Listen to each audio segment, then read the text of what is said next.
Sir, ಒಂದು ಬೇಸರ ಇದೆ ಎಲ್ರಿಗೂ. ಅಂದ್ರೆ ಈ ದರ್ಶನ್ ಅವರು ವಿಚಾರವಾಗಿ ಚಿತ್ರರಂಗರು ಮೌನವಾಗಿದ್ದಾರೆ ಅಂತ ಹೇಳಿ ಹಿಂದೆನೂ ಕೂಡ ಒಂದು ಧ್ವನಿ ಇರ್ತದೆ. ಮತ್ತೆ ಸೋಷಿಯಲ್ ಮೀಡಿಯಾ ಎಲ್ಲರೂ ಕೂಡ ನಿಮ್ಮ ಫಿಲ್ಮ್ ಚೇಂಬರ್ ಏನ್ ಮಾಡ್ತಿದೆ, ಚಿತ್ರರಂಗರು ಏನ್ ಮಾಡ್ತಾರೆ, ಯಾರು ಯಾಕೆ ಮಾಡ್ತಿಲ್ಲ ಅಂತ ಒಂದು ಆರೋಪಗಳು ಮಾಡ್ತಿದ್ದಾರೆ. ಏನ್ ನಿರ್ಧಾರ ತಗೊಂಡಿದೆ ಈ ವಿಚಾರದಲ್ಲಿ? ಘಟನೆ ನಡೆದಂತ ಸಂದರ್ಭದಿಂದ ಅವತ್ತಿನಿಂದನೂ ಕೂಡ ನಮ್ಮ ಚಿತ್ರರಂಗದ ಪ್ರತಿಯೊಬ್ಬರು ಕೂಡ ಇದನ್ನ ಖಂಡಿಸಿಕೊಂಡು ಬಂದಿದ್ದಾರೆ. ಇವತ್ತು ಅಧಿಕೃತವಾಗಿ 4 ಗಂಟೆಗೆ ನಾವು ನಮ್ಮ ವಾಣಿಜ್ಯ ಮಂಡಳಿನಲ್ಲಿ ಕಾರ್ಯಕಾರಿ ಸಮಿತಿಯ ಸಭೆಯನ್ನು ಇಟ್ಕೊಂಡಿದ್ದೀವಿ. ಆ ಕಾರ್ಯಕಾರಿ ಸಮಿತಿಯ ಸಭೆಯಲ್ಲಿ ಏನು ತೀರ್ಮಾನ ಆಗುತ್ತೋ, ಹಿರಿಯರೆಲ್ಲ ಸೇರ್ಕೊಂಡು ಏನು ತೀರ್ಮಾನ ತಗೊಂತಾರೋ ಆ ತೀರ್ಮಾನಕ್ಕೆ ನಾವೆಲ್ಲರೂ ಕೂಡ ಬದ್ಧರಾಗಿರ್ತೀವಿ ಅನ್ನೋದನ್ನ, ಇಡೀ ಚಿತ್ರರಂಗ ಬದ್ಧವಾಗಿರುತ್ತೆ ಅನ್ನೋದನ್ನ ನಾನು ಹೇಳಲಿಕ್ಕೆ ಇಷ್ಟಪಡ್ತೀನಿ. ಸರ್, 4 ಗಂಟೆಗೆ ಮೀಟಿಂಗ್ ಮುಗಿದಾದ್ಮೇಲೆ ನಮ್ಮ ಅಧ್ಯಕ್ಷರು ಅದನ್ನು ಅಧಿಕೃತವಾಗಿ ತಮಗೆ ತಿಳಿಸ್ತಾರೆ, ಯಾವ ರೀತಿಯಾದಂತಹ ಕ್ರಮಗಳನ್ನು ಕೈಗೊಳ್ತಾ ಇದ್ದೀವಿ.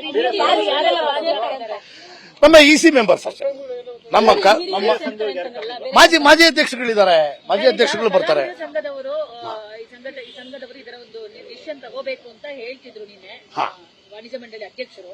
ಅವ್ರನ್ನ ಯಾರನ್ನ ಕರೆಯೋ ಪ್ರಯತ್ನ ಮಾಡ್ತಾ ಇಲ್ವಾಗಿದ್ರೆ? ಕಲಾವಿದರ ಸಂಘದ ಕಾರ್ಯದರ್ಶಿಗಳು ಕೂಡ ನಮ್ಮ ಕಾರ್ಯಕಾರಿ ಸಮಿತಿಯ ಸದಸ್ಯರಾಗಿರೋದ್ರಿಂದ ಅವರು ಅಕಸ್ಮಾತ್ ಭಾಗವಹಿಸಿದ್ದೇ ನಿಜ ಆದ್ರೆ ಇಲ್ಲಿ ಏನ್ ತೀರ್ಮಾನ ಆಗುತ್ತೋ ಆ ತೀರ್ಮಾನವನ್ನು ಅವರು ಕಲಾವಿದರ ಸಂಘದಲ್ಲಿ ಮಂಡಿಸಿ ಅಲ್ಲಿ ಅವರು ಆ ತೀರ್ಮಾನಕ್ಕೆ ಬರ್ತಾರೆ. ಮೇಡಮ್, ಸರ್, ಕಲಾವಿದರ ಸಂಘದ ನಿಮ್ಮನ್ನು ಸಂಪರ್ಕ ಮಾಡಿದ್ರೆ ಹೇಗೆ, ಏನ್ ಮಾಡಬಹುದು ಅಂತ ಹೇಳಿ? ನಮ್ಮ ಅಧ್ಯಕ್ಷರನ್ನ ಸಂಪರ್ಕ ಮಾಡಿದ್ದಾರೆ, ನಮ್ಮ ರಾಕ್ಲೈನ್ ವೆಂಕಟೇಶ್ ಅವರು ಮತ್ತೆ ದೊಡ್ಡಣ್ಣ ಅವರು. ಅಂದ್ರೆ ಯಾವ ರೀತಿಯಾದಂಥದ್ದು ಇದಕ್ಕೊಂದು ಅಂತಿಮ ತಾರ್ಕಿಕ ಅಂತ್ಯವನ್ನು ಕಾಣಿಸಬೇಕು ಅನ್ನೋ ಉದ್ದೇಶಕ್ಕೆ. ಬಟ್ ಎಲ್ಲದಕ್ಕಿಂತ ಮುಖ್ಯವಾಗಿ ಇದು ಕಾನೂನಿನ ಅಂಗಳದಲ್ಲಿ ಇರೋದ್ರಿಂದ ನಾವು ಯಾವುದೇ ರೀತಿಯಾದಂತಹ ತೀರ್ಮಾನಕ್ಕೆ ನಾವು ಬರಕ್ಕಾಗಲ್ಲ. ಒಟ್ಟಾರೆ ಚಿತ್ರರಂಗ ಮತ್ತೆ ಕಾರ್ಯಕಾರಿ ಸಮಿತಿಯ ಸಭೆ ಏನು ತೀರ್ಮಾನ ತಗೊಳ್ಳುತ್ತೋ ಅದಕ್ಕೆಲ್ಲರೂ ಕೂಡ ಬದ್ಧರಾಗಿರ್ಬೇಕಾಗ್ತದೆ, ಎಲ್ಲ ಅಂಗ ಸಂಸ್ಥೆಯವರು ಕೂಡ. ಆಗ್ಲೇಬೇಕು ಸರ್, ನಾನೊಬ್ಬ ಅಲ್ಲಿ ಕಾರ್ಯಕಾರಿ ಸಮಿತಿ ಸದಸ್ಯನೂ ಕೂಡ ಹೌದು. ಸರ್, ಈಗ ಒಂದು ಬ್ಯಾನ್ ಮಾಡಬೇಕಾ ಬೇಡವಾ ಅನ್ನೊಂದು ವಿಚಾರ ಕೇಳಿ ಬರ್ತಾ ಇರುವಂತದ್ದು.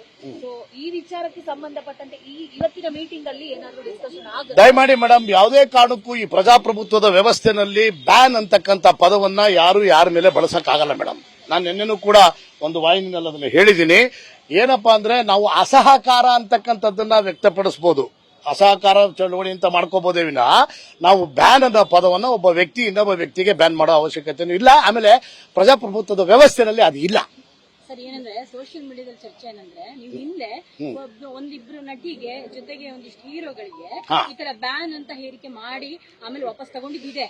ದೊಡ್ಡವರು ಹೇಳಿದ್ಮೇಲೆ ಬ್ಯಾನ್ ಮಾಡಕ್ಕಾಗಲ್ಲ ಅಂತ ಅಂಬರೀಶ್ ಸರ್ ಬಂದು ಹೇಳಿದ್ಮೇಲೆ ಈ ತರದೆಲ್ಲ ಇದೆ.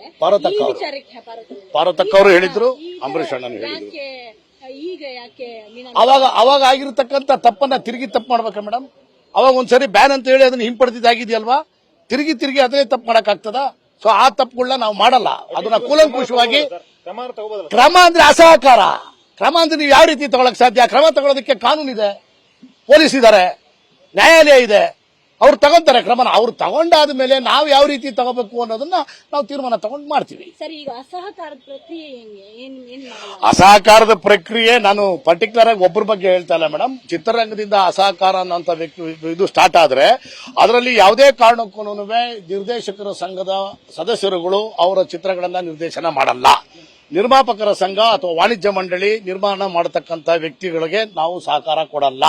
ಹಾಗೇನೆ ಕಾರ್ಮಿಕರ ಒಕ್ಕೂಟ ಒಂದು ವಾಣಿಜ್ಯ ಮಂಡಳಿ ಮಾತೃ ಸಂಸ್ಥೆ ತಗೊಳ್ತಕ್ಕಂಥ ತೀರ್ಮಾನಕ್ಕೆ ಬದ್ಧರಾಗಿರ್ತಾರೆ.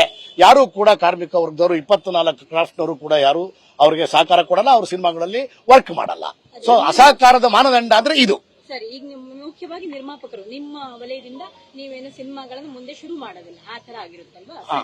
ಅಸಹಕಾರ ಅದೇ, ಯಾರು ಮಾಡಲ್ಲ. ಇವನ್ ಕಾರ್ಮಿಕರ ವರ್ಗದವರು ಕೂಡ ಕೆಲಸಗಳನ್ನ ಮಾಡಲ್ಲ. ಅದು ಏನಪ್ಪಾ ಅಂದ್ರೆ ಮಾತೃ ಸಂಸ್ಥೆ ತಗೊಳ್ತಕ್ಕಂಥ ತೀರ್ಮಾನ. ಆ ಮಾತೃ ಸಂಸ್ಥೆ ತಗೊಳ್ತಕ್ಕಂಥ ತೀರ್ಮಾನಕ್ಕೆ ಪ್ರತಿಯೊಬ್ಬರು ಬದ್ಧರಾಗಿರ್ತಾರೆ. ಹೇಳಬೇಕು ಸರ್, ಹೇಳಿದೀವಿ, ಹೇಳಬೇಕು. ಆ ಮುಂದಿನ ಪ್ರಕ್ರಿಯೆ ಏನು ಅನ್ನೋದನ್ನ ಇವತ್ತು ಸಾಯಂಕಾಲ ನಾವು ತೀರ್ಮಾನ ತಗೊಂತೀವಿ. ಆಮೇಲೆ ಕೆಲವರೆಲ್ಲ ವೈಯಕ್ತಿಕವಾಗೂ ಕೂಡ ಹೋಗ್ಬಿಟ್ಟು ಬಂದಿದ್ದಾರೆ, ಹೋಗಿ ಸಾಂತ್ವನ ಹೇಳ್ಬಿಟ್ಟು ಬಂದಿದ್ದಾರೆ. ಆಮೇಲೆ ಇದು ಅಖಿಲ ಭಾರತ ವೀರಶೈವ ಮಹಾಸಭಾ, ನಾನು ಅಲ್ಲಿ ಒಬ್ಬ ಬೋರ್ಡ್ ಆಫ್ ಡೈರೆಕ್ಟರ್ ಆಗಿರೋದ್ರಿಂದ, ನಾನು ಒಬ್ಬ ಕಾರ್ಯಕಾರಿ ಸಮಿತಿ ಸದಸ್ಯನಾಗಿರೋದ್ರಿಂದ ನಮ್ಮಲ್ಲೂ ಕೂಡ ಚರ್ಚೆ ಆಗಿದೆ. ನಿನ್ನೆ ನಾವು ಮುಖ್ಯಮಂತ್ರಿಗಳಿಗೂ ಕೂಡ ಕಾಗದ ಬರೆದಿದ್ದೀವಿ. ಅಖಿಲ ಭಾರತ ವೀರಶೈವ ಮಹಾಸಭಾದಿಂದ ಮುಖ್ಯಮಂತ್ರಿಗಳಿಗೂ ಕಾಗದ ಬರೆದಿದ್ದೀವಿ. ಹಾಗೇನೆ ಕಮಿಷನರ್ಗೂ ಕೂಡ ಕಾಗದ ಬರೆದಿದ್ದೀವಿ, ಯಾವ ರೀತಿಯಾದಂತಹ ಕ್ರಮಗಳನ್ನ ಕೈಗೊಳ್ಳಬೇಕು. ಆಮೇಲೆ ಇದನ್ನ ಸಿಬಿಐಗೆ ವಹಿಸ್ರಿ ಅಂತಕ್ಕಂಥ ಒಂದು ಕೂಗು ಕೂಡ ಅವರ ಕುಟುಂಬ ವರ್ಗದಿಂದ ಇತ್ತು. ಈಗ ನನಗೆ ಆ ಹುಡುಗನ ಚಿಕ್ಕಪ್ಪ ಫೋನ್ ಮಾಡಿದ್ರು ಬರುವಾಗ, ಮಂಜುನಾಥ್ ಹಿರೇಮಠ ಅಂತ ಹೇಳಿ ಅವರು ಕೂಡ ಹೇಳಿದ್ರು, ಇಲ್ಲ ನಾವು ಅದನ್ನ ಇದಕ್ಕೆ ಬಿಡಲ್ಲ, ನೀವು ದಯಮಾಡಿ ಅದಕ್ಕೆಲ್ಲ ನಮ್ಗೆ ಸಹಕಾರ ಕೊಡಬೇಕು ಅಂತ ಹೇಳಿದ್ದಾರೆ. ಅದು ಅವ್ರಿಗೂ ಕೂಡ ಅದನ್ನೇ ಹೇಳಿದ್ದೀನಿ, ಇದು ಕಾನೂನಿನ ಅಂಗಳದಲ್ಲಿರೋದ್ರಿಂದ ಅದು ಮುಗಿಯೋ ತನಕ ನಾವು ಏನು ಸಿಬಿಐ ಕೊಡಿ ಅಂತ ಹೇಳ್ತೀರಿ, ಹೆಂಗೆ ನಿರೂಪಣಾ ಅಧ್ಯಕ್ಷರಾಗಿದ್ದ ಸಿಬಿಐಗೆ ಕೊಡೋದು ಆಗ್ರಹ ಎಲ್ಲರೂ ಮಾಡಿದ್ರೆ ಸರ್ಕಾರ ಅದೇನು ಕ್ರಮ ಕೈಗೊಳ್ಳುತ್ತೆ ಸರ್. ವೈಯಕ್ತಿಕವಾಗಿ ನಾವು ಸಿಬಿಐಗೆ ಕೊಡಿ, ಸಿಸಿಐಗೆ ಕೊಡಿ, ಅದಕ್ಕೆ ಕೊಡಿ, ಇದಕ್ಕೆ ಕೊಡಿ ಅಂತ ನಾವು ಹೇಳಕ್ಕಾಗಲ್ಲ. ಅದು ಒಟ್ಟಲ್ಲಿ ಕ್ರಮ ಕೈಗೊಳ್ಳಬೇಕು. Thank you. ನ್ಯೂಸ್ ಫಸ್ಟ್ ನಿರ್ಭೀತಿಯಿಂದ ನಿಮ್ಮ ಪರವಾಗಿ.